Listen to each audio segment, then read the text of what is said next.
Buonasera a tutti, benvenuti nella Galleria Dantebus di Firenze. Prosegue il ciclo di presentazione degli autori Dantebus.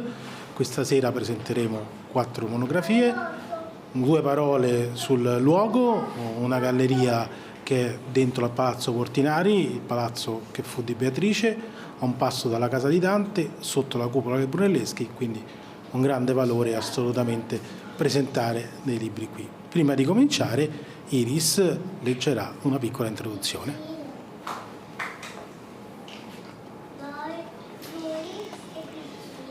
Ai confini del mistero di Daniele Cosa si configura come un viaggio letterario attraverso il tempo, lo spazio e soprattutto attraverso l'ombra delle nostre paure e delle nostre illusioni. L'autore dimostra una sorprendente dimestichezza narrativa nel saper costruire scenari suggestivi, gotici, noir, attingendo a una tradizione letteraria che affonda le radici nella grande narrativa del mistero e del perturbante.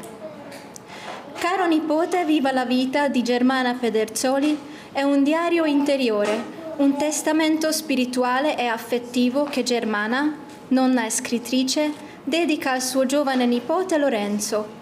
La sua voce, tenera e autorevole, attraversa le pagine come quella di un'educatrice d'altri tempi, di una testimone della vita che desidera tramandare, con premura e sincerità, un patrimonio di valori, esperienze, riflessioni e ricordi. Manfredo è un prezioso mix di poesia e prosa, dell'intensa, originale e coinvolgente autrice Angela Nunzia D'Urso.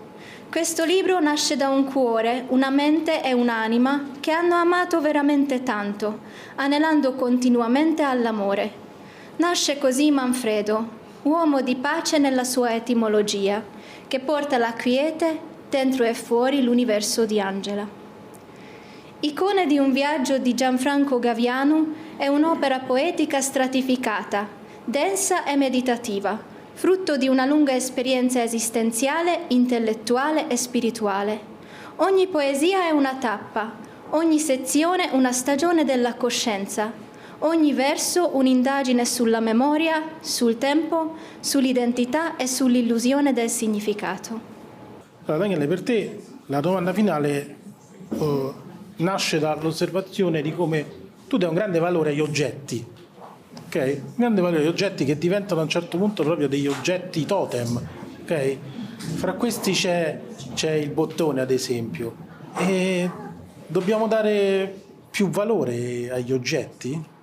Se l'oggetto l'ha toccato tua mamma, sì, poi in certe situazioni. Allora, leggiamo la parte finale di Bottone, a pagina 70, e poi lancia un messaggio finale ai lettori. La parte finale fa parte di una lettera di un giovane ufficiale che si trova al fronte. Siamo sul fronte del Carso ed è una domenica del 14 novembre 1915. Mamma adorata, l'unica cosa che ora mi dà la forza di resistere a tutto questo scempio è il bottone che mi hai attaccato poco prima che partissi. Anche adesso che ti sto scrivendo, lo guardo e lo tocco. Su di lui c'è il profumo delle tue mani. Lo sento vivo tra le mie dita, come se avesse un'anima. La tua anima, cara mamma. Ora sento degli spari, la tregua è finita. Devo andare, mamma. Ti abbraccio 1000 e 1000 volte ancora. Ti voglio bene, tanto bene, mamma. Tuo Giovanni.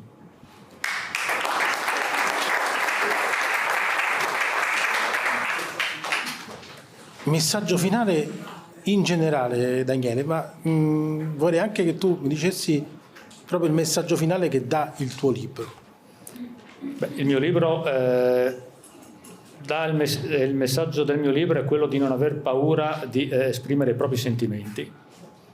Quello dell'amore nei confronti, quello il primo amore che si ha verso la mamma, ma anche il valore dell'amicizia, di un amico che crede all'altro amico, che sa che è innocente, che non ha fatto qualcosa di male e si affida a lui, e di non avere paura del mistero, di quello che succede intorno, cercare di andare oltre, di cercare di capire, se si può, quello che c'è dietro una porta. Grazie a Daniele Cosa.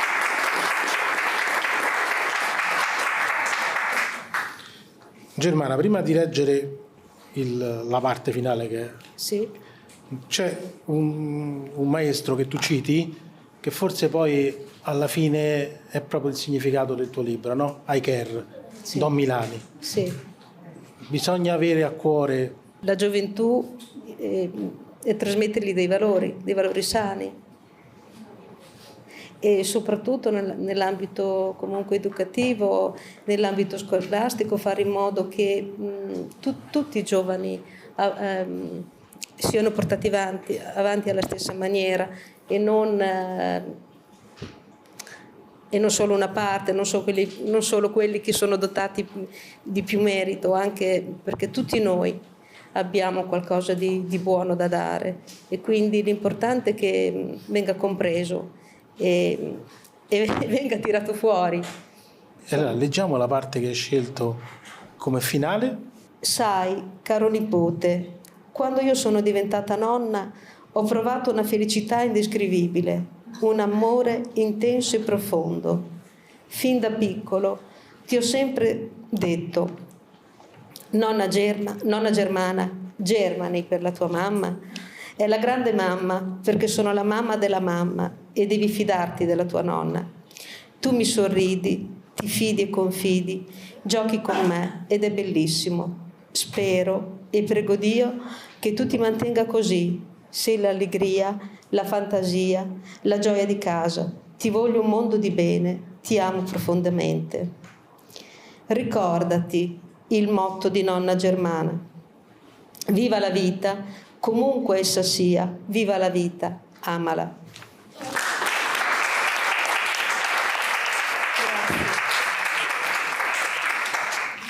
È possibile nell'arte vivere la vita che vorremmo? Vorrei rispondere sì, ma penso onestamente è un sì e no. Sì, sarebbe stupendo. Vivere nell'arte vuol dire anche abbracciare quello che si sta provando quotidianamente ogni secondo. Di conseguenza questo è impossibile. L'arte è una forma di espressione che ci permette di portare quello che stiamo sentendo, ma non può essere vissuta costantemente. Viviamo in una società civile, fortunatamente, e quella è l'espressione di chi siamo. Quindi un sì e un no. Facciamo così, un sì e no. Scegli tu se finire con vita o poesia e poi lancia il messaggio finale. Poesia.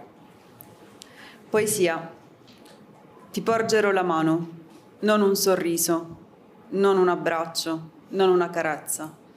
Una mano, un pezzo di pelle mio. Ti porgerò la mano, non i capelli, non il mio respiro, non la mia bocca. Una mano, il mio pezzo di pelle più pregiato, il mio pezzo di pelle che sfiora con lo sguardo e segue le parole e crea cambiando le radici. Solothurn, 5 aprile 2022.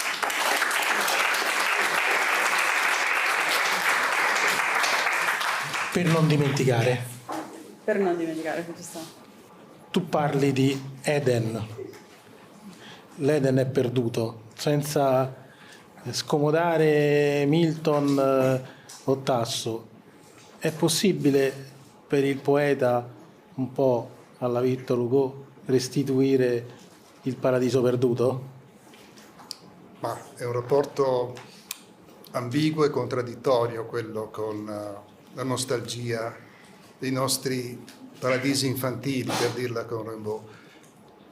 Forse è meglio così, liberarsi dall'Eden e aprirsi verso un itinerario di crescita e di maturazione. Nell'Eden Adamo era schiavo, di fatto, non era consapevole di sé. Quindi la perdita dell'Eden è qualcosa di dialetticamente positivo, direi, anche se la nostalgia di un'armonia perduta costantemente rimane nel nostro animo profondo. E uso la parola animo in senso laico, ovviamente. Direi che posso già passare al messaggio. Ecco, il messaggio è difficile da proporre in un'epoca in cui ogni certezza è andata in frantumi. Già nel primo Novecento, come tutti sappiamo, Montale diceva: non chiedermi la parola che squadri da ogni lato l'animo nostro informe. Però nel pieno Novecento ancora Fortini, diceva nulla è certo, ma scrivi. Quindi l'etica della scrittura può costituire un modo per recuperare un Eden a livello, se vogliamo, di armonia individuale, perché no? Certo che occorre vivere nell'incertezza costantemente, aprirsi all'incertezza senza nessuna ansietà d'assoluto. Ecco, l'assoluto in realtà è un carcere, è meglio l'effimero. L'effimero dialetticamente però inteso come spazio di conflitto e di impegno. Leggiamo appunto una parte di Eden perduti.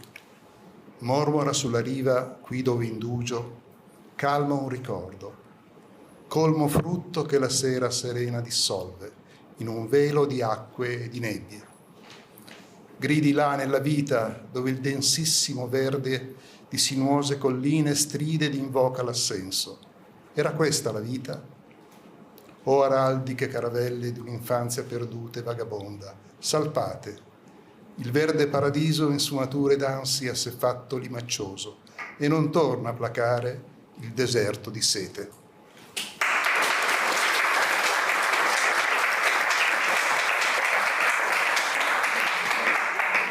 Grazie a Daniele Cosa, a Germana Verzoli, ad Angelo Nunzianurzo e a Gianfranco Gaiano.